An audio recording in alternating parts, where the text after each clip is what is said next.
जब कोई आपको रोकने की कोशिश करे और आप रुकने की बजाय और तेज दौड़ने लगे तो समझ लीजिए कहानी भारत की है। आज अमेरिका की धमकियों के बीच भारत ने ऐसा कदम उठाया है जिसने पूरी दुनिया का ध्यान खींच लिया है।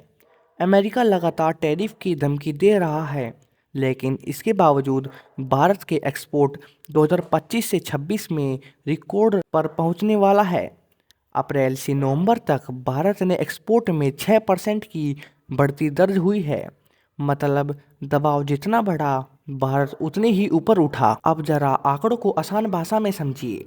इस साल अब तक भारत 562 बिलियन डॉलर का एक्सपोर्ट कर चुका है।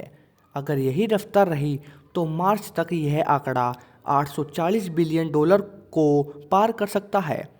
और याद रखिए, दिसंबर से मार्च एक्सपोर्ट का गोल्डन पीरियड होता है। लेकिन असली धमाका यह नहीं है। भारत अब इजराइल के साथ रुपए में व्यापार शुरू करने जा रहा है। स्टेट बैंक ऑफ इंडिया ने ऐलान किया है कि भारत इजराइल ट्रेड अब डॉलर के बिना भी हो सकता है।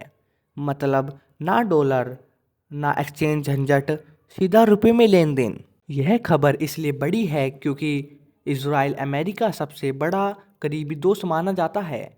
अगर अमेरिका का दोस्त रुपए में व्यापार करने को तैयार है तो दुनिया के बाकी देश भी सोचेंगे, और यहीं से डॉलर को सबसे बड़ा झटका लगता है। इसी बीच अमेरिका 500% टैरिफ वाला एक नया बिल लाने की तैयारी में है। अगर यह लागू हुआ तो फार्म, टेक्सटाइल और ऑटो सेक्टर सीधे निशाने पर आ सकते हैं। लेकिन भारत का संदेश साफ है, अगर एक रास्ता बंद होगा तो 10 नए रास्ते खोले जाएंगे। आज भारत किसी एक देश पर निर्भर नहीं है। रुपए में व्यापार और नया बाजार और आत्मनिर्भर, यह भारत की असली ताकत है। सवाल बस यह है, क्या दुनिया अब डॉलर से आगे सोचने लगेगी? आप क्या सोचते हैं? क्या रुपए में व्यापार डॉलर की ताकत और चुनौती दे सकती है? कमेंट में अपनी राय ज़रूर बताएं और ऐसी ही सटीक खबरों के लिए चैनल को सब्सक्राइब कीजिए।